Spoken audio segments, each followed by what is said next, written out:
The Event, a science fiction thriller series by Melanie Ann Phillips. Episode 1, Subject 0. The morning it happened, there had been no warning, at least according to virtually all credible sources among the survivors. Naturally, there were those who claimed, in retrospect, to have seen signs that might have provided advance notice. But those accounts, it had been determined, are likely nothing more than instances of pareidolia, not unlike the perception of images in the shapes of clouds. What is almost universally accepted is that it began on the summer solstice at precisely 1200 hours GMT in Greenwich itself, on the prime meridian that ran, at the time, through the courtyard of the old Royal Observatory in London. When the sun is at its zenith, the clock is set at noon, and many of those on holiday have stood with one foot on each side of that line in demarcation so that, in an odd twist of the original phrase, they could be photographed being in two times at the same place.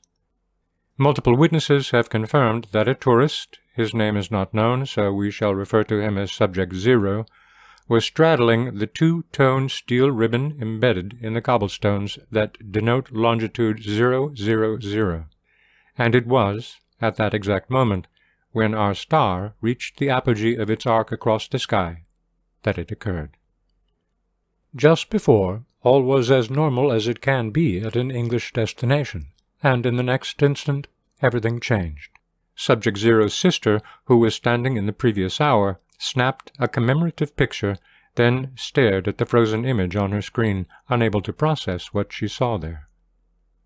Shaking herself loose from that impossible visage, she raised her eyes to gaze on her brother, who, indeed, was still astride the meridian, fully clothed on her side of the line, and fully naked on the other.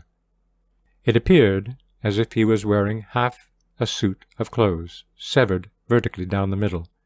Those who later examined the clothing reported that it appeared as though it had been cut with a laser, so straight and fine was the edge of the separation. Subject Zero himself, focusing on presenting a foolish expression for his friends back home, was momentarily unaware that anything was amiss. It was the combination of his sister's shocked stare and the slight breeze tickling his windward side that caused him to look down, freeze in incomprehension, then leap back away from the meridian toward his sister.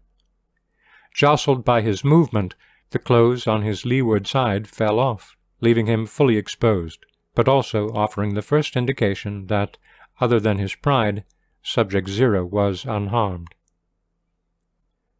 Before either of them could begin to parse out what had happened, their attention was jolted to shouts of alarm, mostly coming from beyond the meridian on the leading hour side to the west.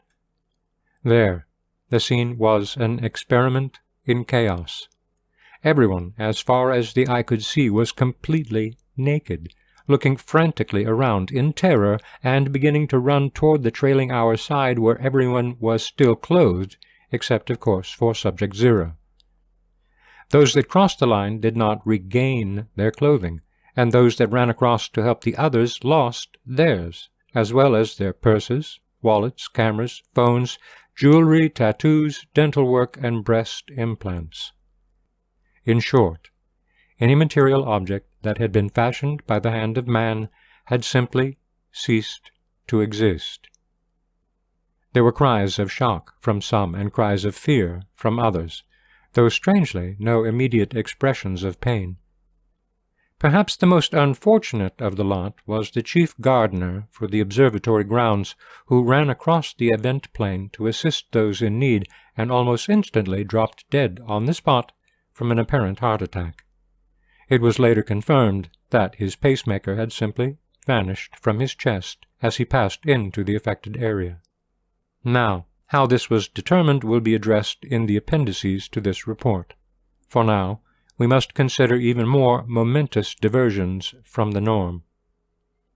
Initially, of course, everyone was focused exclusively on their own well-being or that of their family and friends.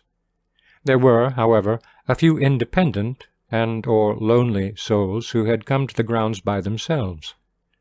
With no one else there to hold their attention, they were the first to look beyond themselves and notice that it was not only personal effects that had vanished, but the buildings, walls, cars, and roads were all missing as well.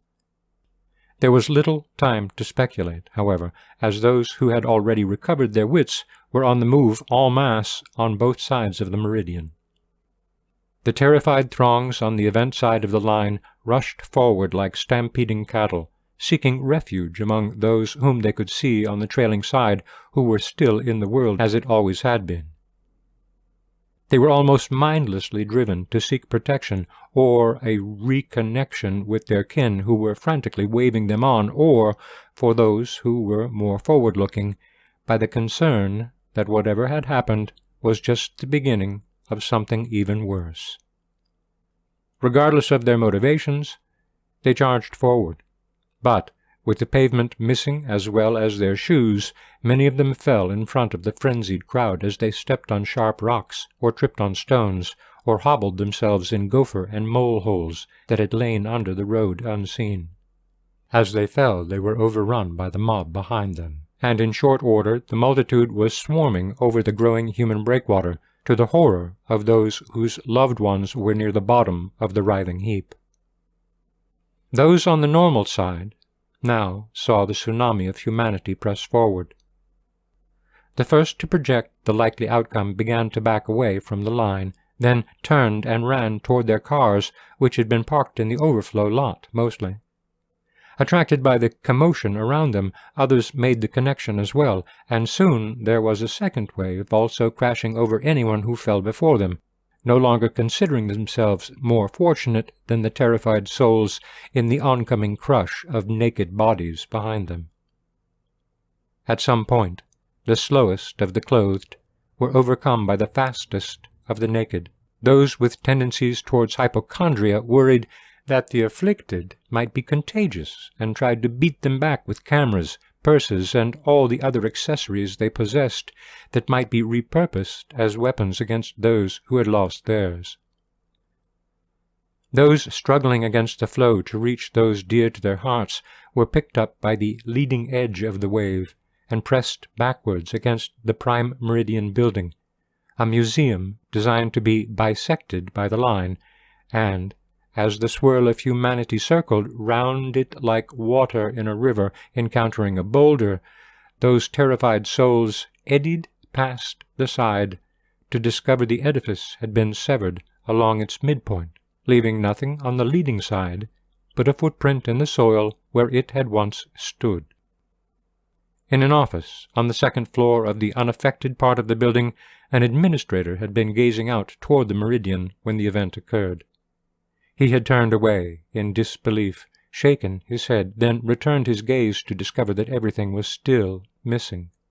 Finding his voice, he had called to his associates, who joined him at the window and verified what he had seen. Being this troubled modern age, the first assumption was that it had been some sort of terrorist attack, and so a previously choreographed plan was initiated by the designated safety officer for the building. While one clerk ran to lock the door, another called the nearest constabulary to report the incident. Receiving no signal and realizing the phone service may have been disrupted in the area of the damage, she entered the secondary contact number, which went to a station on the untouched side. Naturally, the officer on the other end of the call assumed it to be a prank, sternly threatened arrest, and hung up. Soon, however, a flood of additional calls prompted him to send a car to investigate whatever it was. The radio traffic was monitored by a local news crew and reported to their station, which dispatched an already airborne helicopter to provide live video. Outside, the crowd moved on, primarily toward the parking lot and the associated public transportation connections, where some had already started their cars and sped at a dangerous pace toward the exit. Perhaps 24 vehicles made it out before the first collision occurred, which prompted several more in succession until the path was blocked completely. Some tenacious drivers chose to set off across the lawns and over curbs in order to connect with the open road, while others raced around in circles, looking for a way home. Due to their state of mind, a number of those running for their own cars were struck, and some even killed on the spot. One naked man from the event side arrived at his car only to realize he no longer had his keys. Of the score of cars that had gained the road, roughly half had their homes or accommodations on the normal side of the line and sped off toward them. The other half, realizing they might no longer have a place to stay, called relatives to arrange refuge, soon discovering no connection to any numbers toward the west, but reaching their startled relations toward the east. A few escapees simply set off cross-country on foot to put as much distance as they could between themselves and what had just happened. Others simply crumbled to the ground, too shaken and dispirited to do anything to help themselves. Above, the news helicopter buzzed onto the scene, banking to linger on set shots of the chaos to be used in the upcoming live broadcast before flying on toward the Prime Meridian building that early reports coming into the station identified as ground zero of the disturbance. Turning sharply to set up a reveal shot for the switch to live, the eye in the sky flew just above tree level toward the historic monument from the east side, rising above it at the last minute until the full expanse of the disaster could be seen stretching out toward the horizon. The landscape looked as it must have millennia ago, rolling hills, some wooded, and the Thames winding its way to the sea. Across the expanse, hundreds of naked people were running, or crawling, or wandering aimlessly in circles. The news crew, though hardened by years of covering devastating situations, was stunned into silence, and, without thinking, powered on right past the building and over the Meridian line. As it passed, the helicopter and all the gear inside was simply erased as they crossed the event plane. All that emerged on the outer side were the pilot, the cameraman, and the newswoman still in sitting position, fully nude and without any means of remaining aloft other than inertia, which quickly diminished in the face of friction from the prevailing wind. Comprehending their plight at almost the same moment, all three frantically flailed their limbs as they described a perfect ballistic path from some 200 feet elevation to their impact point on the ground. Read the entire event series in paperback, audiobook, or for your Kindle on Amazon at the link in the video description below. Your narrator is Don Warrick. The event series is written and copyrighted by Melanie Ann Phillips.